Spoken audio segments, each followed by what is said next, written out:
websites now, and there's Ancestry.com, which is not the genetic stuff, but Ancestry. Look at that.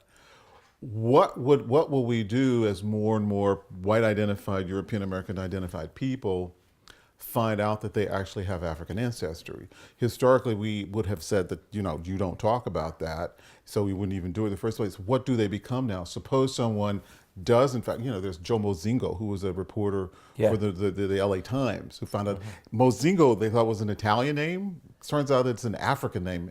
And here's a white guy, one of the few people on the planet with an African name, and he's not even quote unquote black. How do you explain this? So I'm looking at that, I'm thinking, okay, suppose you find you have African ancestry. You've been socialized as white. You've been raised, your whole world is, but then you decide that you want to change your identity. You want to re-examine who you really are, and you decide to say, I'm black.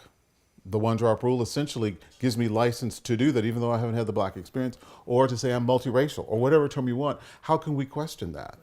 Yeah, except that. Where do we make the decision? Well, but you see, you're being intellectually consistent, and bummer. That's a problem. When Barack Obama first came on the national scene, there were a lot of folks kind of questioning, how black are you really? You perform whiteness perfectly. You're learning how to perform blackness better, but you're really still not very good at it. And the only reason that you were acceptable to America at large as president is because they could feel good about voting for a black person, but not really have a black person.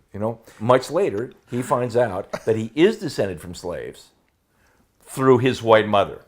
Yeah, there you have it. So he's not even biracial anymore. So he's just plain old black. Yeah. Into that story.